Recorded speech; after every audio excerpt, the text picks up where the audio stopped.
Welcome. This is our very first episode, our podcast here, GovCon After Hours, gaining clarity amidst the chaos, one drink at a time. We hope you bring a drink with you. All of us have one. I am Caitlin Ruiz.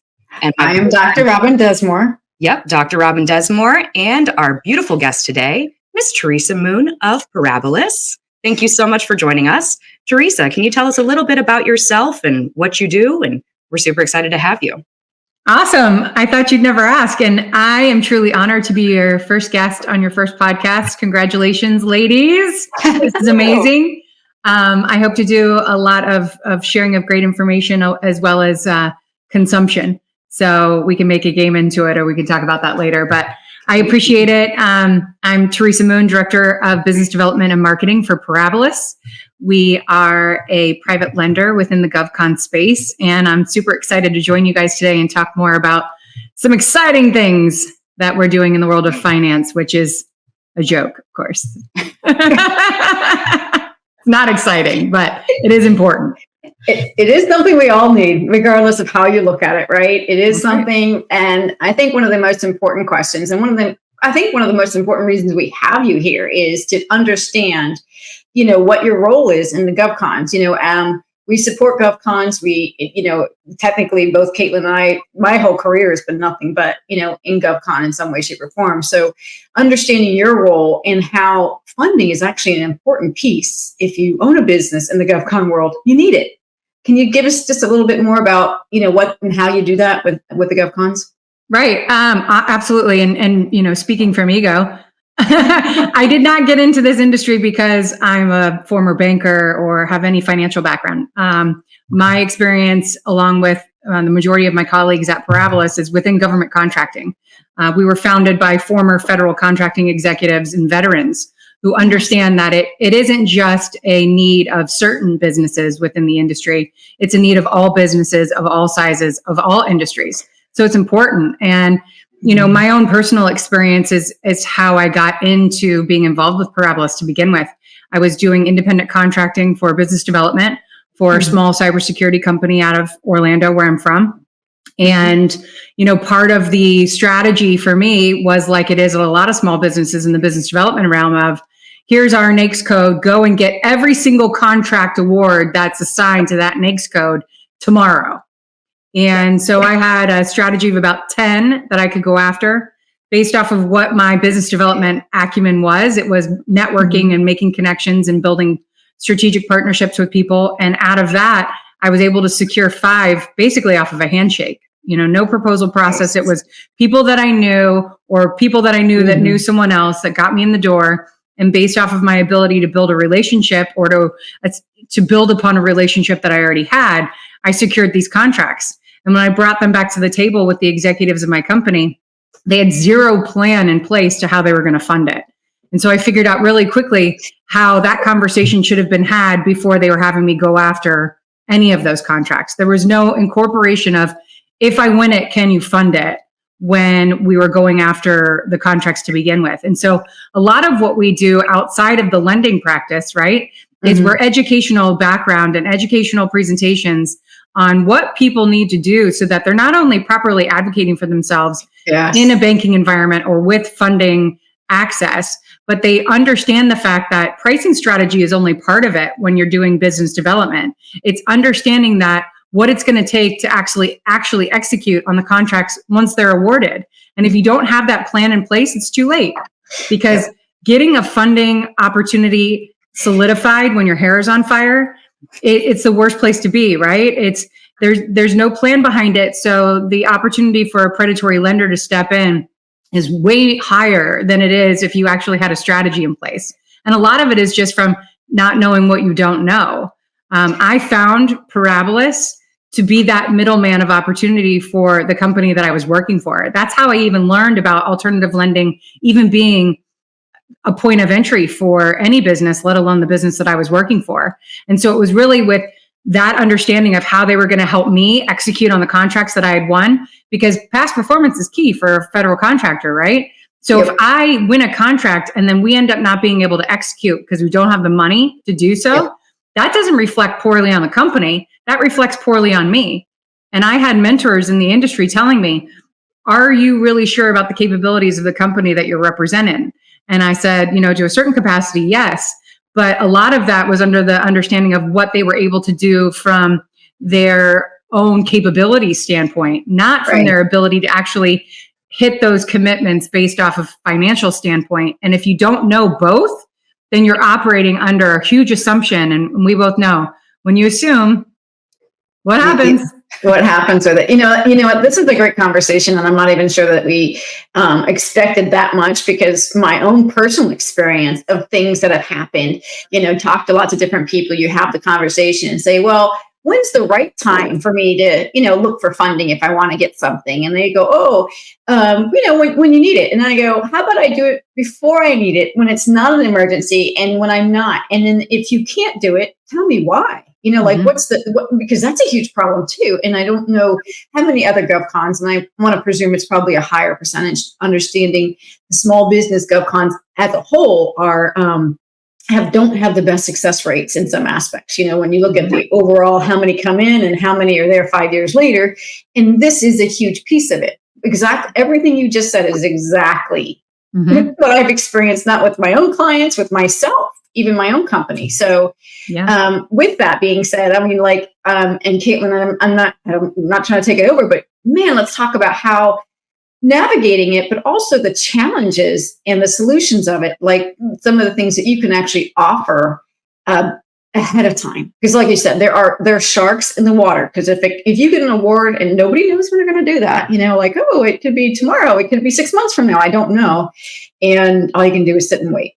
Yeah. I mean, I think, my CEO says a lot when he's presenting to different groups as well, that most executives or business owners are functional operators.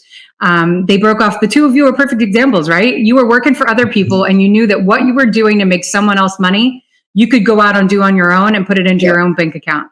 And so a lot of people get into business for that very reason, right? I'm great at what I do. How does this translate for our purposes into the federal marketplace? And it's great to know that you're really great at what you do. However, that doesn't translate into profitability.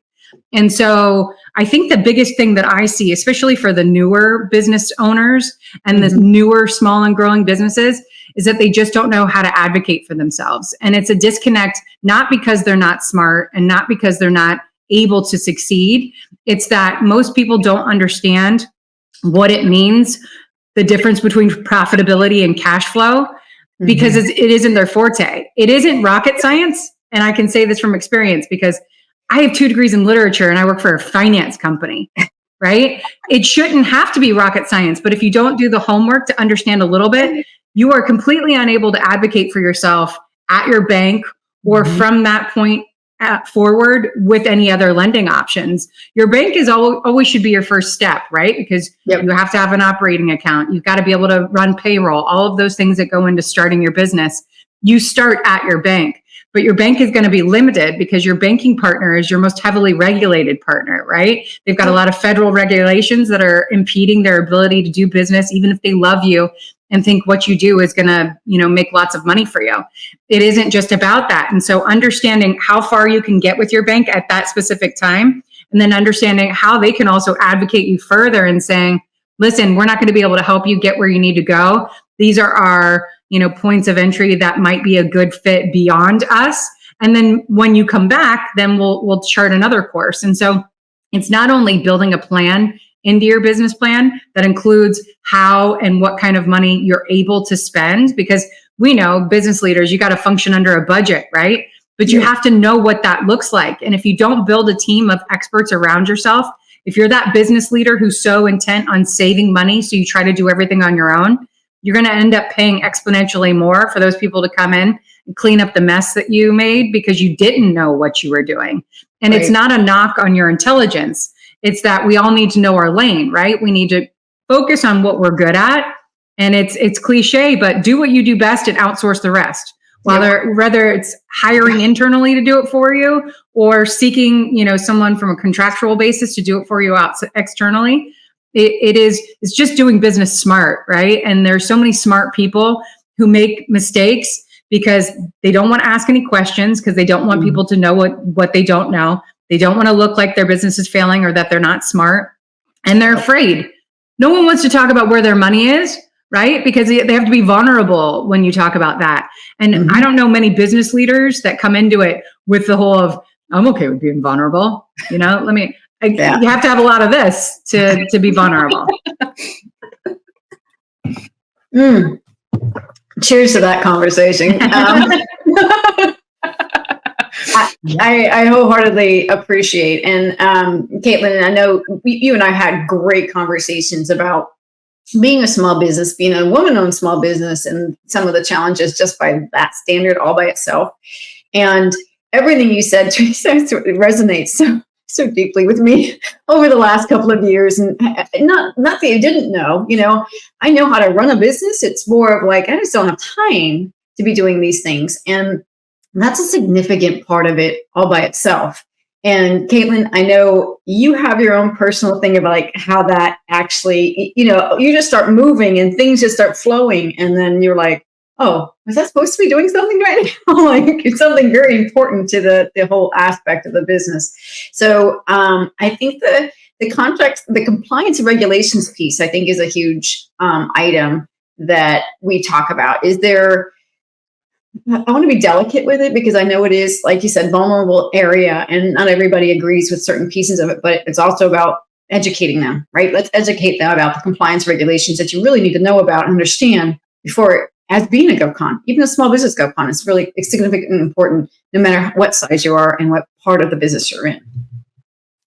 Yeah, I mean, audits are a real thing. It's not if, it's when. And so it isn't really my realm of expertise, but what I know from that standpoint is that, pricing properly is not only a strategic portion of your plan building, but it can impact your business significantly. I mean, you think about it in terms of businesses that are trying to be viable against other companies that have been doing it a lot longer and have a lot more past performance success. They try to come in at the lowest possible price, and it ends up pigeonholing themselves. You see a lot of it with, GSA scheduling.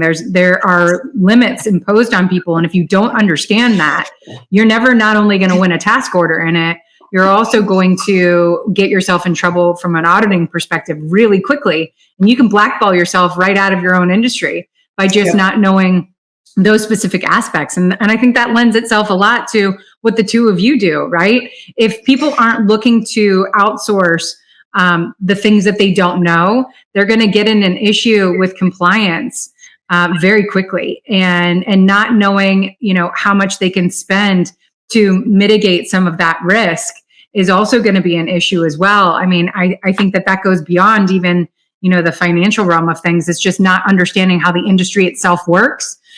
We know, because we're in it, that the processes and procedures of government contracting are prehistoric. There's nothing new. The government's been doing things the same way since the 50s. It's ridiculous and it's bogged down with bureaucracy and it's slow. It's the hurry up and wait scenario, right? I mean, Robin, you said it earlier. It's like you get a contract award and it might not, start for 6 to 12 months. Well, you've got people that are resting on their laurels that that's what's going to be the basis of their income for that year. And they might not get anything out of it for 6 to 12 or more months. And then not to mention those times where you get started and you just don't get paid. What do you do in the interim there? So I think there's a lot that people learn through baptism by fire, and it's unfortunate. And a lot of companies that come to us, unfortunately, don't come to us until it's too late. And we are able to help, thankfully, but we'd much rather you not have to be at home sipping on, cough syrup so that you can, ease the pain that you've caused just from not doing enough research first. I talk about it all the time, like you can't slam a business plan together and run into an industry and expect to be profitable in 6 to 12 months. It's not going to happen. There's too much of a learning curve. Government contracting does not operate in the same capacity that commercial does. Right. Your past performance counts, but the way that you're going to do business is completely, different. And so I think it's just a shell shock for people who don't have any experience. And if you don't build your team around you with people who have that experience so they can help navigate it for you, then you're going to go a long time without any work. Yeah, I think that's actually a great point and some good advice, frankly, right? Outsource what you don't know, be smart about it, know yourself, know your limits. And it can absolutely put you in an orange jumpsuit if you don't do that shit right. Yeah. Let's not do that. That's not cute. For sure, man. I look good in orange, but I don't particularly love the jumpsuit idea. Yeah. So in terms of being able to be helpful and turning that shit around for your clients, what kind of amazing success stories do you have? Is there any, parable you tell as an example to clients to be like, hey, to your point, you were saying it sucks to have them kind of wait too long to engage you, but you can turn it around. So how does it go good sometimes? You have to be gracious, and you have to look at it from what is their immediate need, not what is my need, right? And you have to be true to that. A lot of people say it, but do they actually do it? And so the beauty of our company is, I always say that we're compassionate lenders, and people laugh because they're like, yeah, right, man, give me a break. But we're not trying to shove a square peg into a round hole, right? We're a small business as well. And as I mentioned earlier, we were founded by people who have walked the walk, right? I am standing on the shoulders of titans in the industry who have hundreds, literally, of years of experience within government contracting. So the reason that our platform was even started was because they understand the need that they had when they were sitting in the shoes of our clients and potential clients, and what was absent from the marketplace. Prior to Parabilis being introduced into the market in 2013, there was nothing sitting between traditional lending from the bank and on the other side of it, which predominantly was invoice factoring. There was nothing in between. So you either had regulatory stalemate from the traditional side, or exponential rates and no flexibility on the other side. So there was nothing in between. And so I think the majority of where we see our biggest bang for our buck is in terms of really being service driven and really providing what the client or potential client actually needs, is not making us the last stop or the only stop for them. We recognize the fact that we're not a good fit for everyone, right? We do what we do really, really well. But I build a network of strategic partners around myself, of which you two are a part of, because your need today might not be the lending piece. It might be the scaling. It might be the business development and proposal aspect of things. And so not trying to jam you into a line of credit before or while it's not actually your immediate need. It's addressing the fires that require water first, and then looking at it. Because if I can't be the fit that you need for that lending piece, I need to make sure that I have someone to refer you to, or I'm no better than any banker that's ever told you no. So really knowing, based off of what their need is for that actual lending piece, am I a good fit for them? Figuring that out quickly so that I'm not leaving them on the hook. And then if I'm not, finding them someone else within the industry that has knowledge of what they need, and connecting with them as soon as possible so that that process can continue without me, keeping my foot on the neck of the whole problem. And I think that's the problem that a lot of people have in terms of that service providing aspect. They have too much of a sales mindset when they go into it of, we're the best and this is the only option, and if you don't move with us, then you're just stupid. And that might get you some immediate business, but it doesn't make for long-term investment on relationships. And I always say, I want to court you for a little while, but then I want to get married because I want you to love me forever. And the way that I do that is by making sure that I'm truly helping you. I'm not slamming you into what I think is best for you and force feeding you things that may or may not be something that's necessary for you today. No, that's fantastic. Yep. Okay. Go ahead. No. I mean, there's so many questions. Just because I think it's everything. Honestly, resonates perfectly with not only like I said, myself, but also clients that I've had and the conversations that we've had. Because there's a lot of to be said about the intimacy that you have to establish with clients. And you have to know these pieces, and you have to say, hey, I know somebody, because just what you said, it's a lot about the reputation, right? If somebody is vulnerable enough with you, which I think some clients of mine are definitely, I want to be able to give them the right solution, the right person, the right opportunity. If I say, hey, Teresa Moon might not be able to help you, but I know she'll know somebody who can help you get there and, figure out whatever it is that you wind up needing. With that case, I want to ask you a question that's off script of what we were planning on. I know. But for a small business, woman-owned business and stuff, what is the first thing you're going to need from me? And I'll just gonna put myself in. I don't have to put anybody else. And Caitlin can say the same exact thing on her side. What's the first thing you're going to need from us as a growing business? Maybe it is scalability. Maybe it is in preparation of growth. That's a huge thing for me this year, is looking at how do I grow and scale into a better model so that I continuously have better opportunities, because that's the only way you're going to, any GovCon grows, is that you have to make yourself better every year to get to the big echelon of things. What do you Absolutely. Think? Yeah. And so we talked a little bit about past performance being key, right? Mm-hmm. But past performance goes two ways. It's not just through your capabilities and what you've been able to do in the federal marketplace in terms of contract awards and performance, but it's also on the financial side too. If you have no financial documentation, you're not going through an underwriting process with a traditional lending option. So your bank isn't going to be able to lend you any money until you've got some financial past performance. And most lenders on our level as well, when you're looking at the small and growing market, right? We need some financial past performance documentation in order to do a good assessment on how stable you've been, why you have or haven't been stable, what your contract backlog is providing to you today, what your pipeline could provide to you tomorrow. So if you're not accurately reporting on all levels as it pertains to your ability to do the work that you do and the way that you manage your current cash flow, it's hard for anyone to put you through a reputable type underwriting process, right? So you might be susceptible to some of those more costly environments that the money's going to cost you more because you're such a high risk. It's just like with anything else, right? The higher the risk, the more it costs. The bank can only do so much. So the bank is very limited to who they can do, lending in a lending environment with. And it's mostly reserved for those bigger businesses who have a lot of money in their bank, right?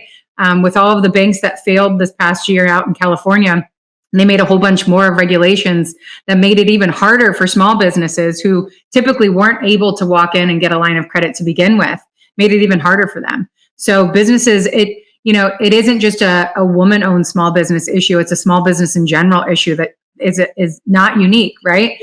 They're all having to prove themselves from a financial capability perspective, not only to get the money that they need, but in order to win the contracts. There are a lot of contracts that are contingent on your ability to financially perform. Yep. Certifications too. Part of the 8A certification process includes your probability for success. And a contingency within that is your ability to prove your credit history and your credit score and your ability to attain financial capability to perform on contracts that might be given to you based off of that certification. So there's a lot of things, and it's all education. And if it's not something that you want to learn about, you have to hire someone to advocate for you, and hire someone that actually believes in what you do and will maintain what you expect from your company on your behalf. Because I've also seen a lot of consultants that get hired that have their own intentions behind it, and they run a business down a rabbit hole that the business owner knows nothing about because they just trusted them. Yep. And you have to trust but verify on this account too. But in terms of being able to access capital, you have to show some financial capability. So it's very difficult for a startup who, lots of people get into the government contracting industry and they win contracts really quickly because, for instance, they were an engineer at Lockheed Martin for 25 years and then they go off and start an engineering firm. They have the relationships, they have the capabilities, they can win very fast. But when you're a month into your business ownership, you have zero financial performance capability. You can't show any past performance on that. And it's really difficult for you to get any type of traditional, and even in some circumstances, some alternative lending. So then you got to get creative. So you really need to know your options and vet them, just like you would when you're hiring an employee. Your external resources need to be vetted similarly, right? Have those conversations with them. Is this an industry that you typically work with? Can you refer references to me that actually have utilized what you're trying to sell to me so that I can talk to another business owner and ask them questions and say, what's your experience been? Have you had any rate increases that you weren't expecting? Is everything transparent? Was there any small print that you didn't find out about until you got your first invoice? There's a lot that goes into it. So I'd say talk to other business owners to find out what they used and take their advice. If they tell you not to do something for a specific reason, believe them, because it doesn't make making a mistake twice more impactful. It's like if you could learn from someone else's mistake and not make it a second time, even if the first time it wasn't yours, that's doing business smart. And that's part of the vulnerability thing, right? That you're offering yourself up to talking to someone about what they experienced when they were in your shoes and taking some really quality advice. You got to build a good circle of people around you. Yeah. I know Robin this year actually, not this year because it's 2024, but my God, last year went through the 8A process. And I remember all of that and the constant kicking back of information and all that shit. It was crazy. Yeah. And she's a contracts management shop person. Our whole thing is contracts. And I remember listening to that process and being like, yo, I don't know how anyone gets through this shit. She was like, they don't. They outsource it, right? Most people actually do use another firm to get through that shit. So, it's funny that you mention it because it really was a painful part. I would love to say the financial part was even a big issue. I mean, it did become a big issue. The questions, talk about vulnerability and just, might as well just be standing out in the road naked because you're just ain't hiding anything from them. And you go, how did everybody else get through this? Because this is probably the most vulnerable piece. I mean, I could go to a bank and have these conversations, but they're not going to ask me the same things that the 8A questionnaires were asking and then defending them. That was actually a bigger part. And I have to say, in all honesty, my dissertation set me up for that because I had to defend it consistently about why I did whatever it is. What I'm just taking it off on my little stream, but it's frustrating, because it was a hard piece. And, I've done other supports for other pieces of it, and when you get to that part, there's perfectly stated, Teresa, because I'm going, yep. Yeah. All of this. I feel it all. There's scrutiny behind everything, right? And you really, you have to defend it down to a T. I mean, they ask you for everything but a vial of blood, right? So I think it's it's knowing what you're in for. And, speaking of 8A, it is a beast among, itself in those terms, the scrutiny that you have to go through with that. But I think people need to recognize from that front too, is this going to be really necessary for me to be successful? If I don't get this certification, and 8A being, time sensitive in terms of the amount of time that you have to perform and then you lose it, I think a lot of people try to get into it. So all too often I talk to, startups who are like, yeah, we're in process for our 8A certification. I'm like, why? You've never won a contract before. How do you know that you're going to be able to succeed with that the way that the program is set up for you to do so?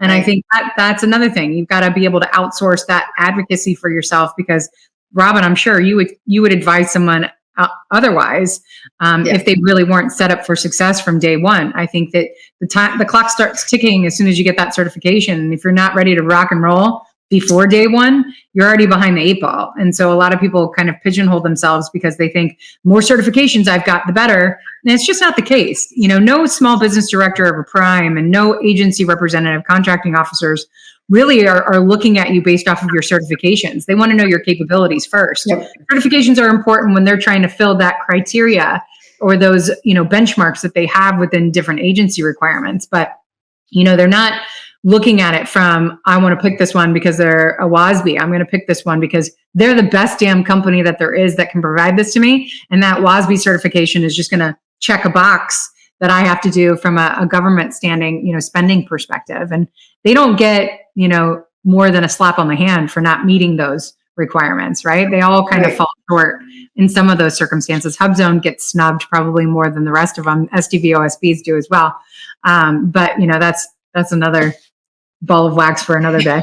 Oh, absolutely. No, wow, we could keep this conversation going in many particular capacities just because everything you said, I still don't know how some companies became an 8A and then have done nothing with it or, not understanding even how SBA actually plays a role once you got it. It's not like, oh, I just got it and I get to do whatever I want to with it. No. SBA still plays a really big role in how you win and what you win and where you go with it. So great conversation.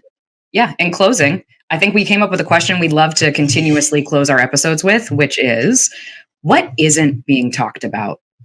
What have in your industry and in GovCon and in what you do, is there something that no one's talking about that we should talk about? I think, from that functionality perspective, there are a lot of businesses that get brought into the environment because of that functional operator ego, right? I'm really great at what I do, so I know I can be profitable here. And Robin, you started off the conversation about saying the number of businesses from day one to 5 years down the road, the decrease of who's actually on the other side of that 5-year mark is significant. And what are the reasons? And the majority of the reasons are not their ability or inability to win contracts.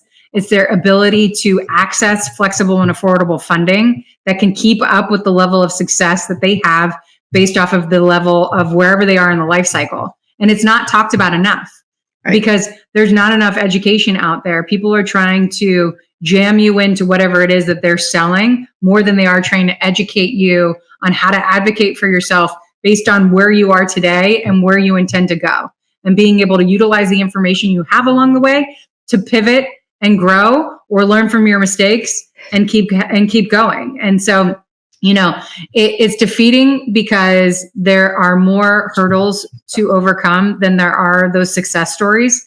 But those that can get over that hump can tell you that it's beautiful on the other side, right? The grass is a little bit greener because you've been watering it along the way. But I think people need to have conversations about what's available to them within their different stages of their life cycle in terms of money. Because like I said, it isn't going away. It's something that every company of every size and every industry needs always.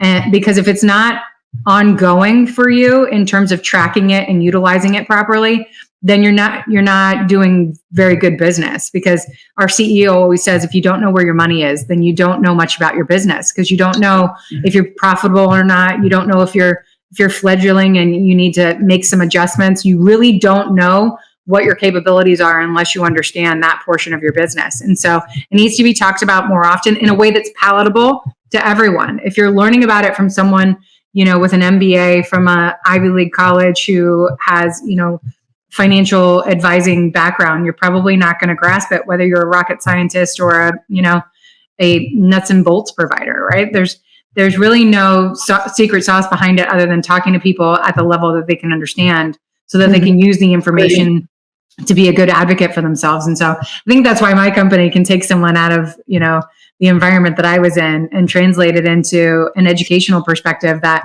if you really want to serve the community that you're working within, you have to make the information that you're providing palatable for everyone that's listening. And because it's important and it is life or death for a business. If they don't have it, then they can't go any further. And if they don't understand and know what they can do next, it affects you not only professionally, but personally. You're not going to bring home financial issues and have it affect your family too. So how do you avoid that, right? You avoid it by being as educated as possible. Knowledge is power. It's cliche, but it's true. I love that. I mean, in all intents and purposes, you're spot on, continuously spot on. I'm going to be like, everything Teresa said resonates. Okay. If it doesn't resonate with you, I'm sorry, but we need to let's have another conversation about it. But awesome. Thank you. We so greatly appreciate you being here and being our first on the podcast and making it so absolutely important and relevant to GovCon, small businesses, women, whatever it may be, whatever your cliche is. But I greatly appreciate you being here and this amazing conversation. So from our cheers to the end, thank you, Teresa. Thank you for being here. We look forward to the next episode. Thank you.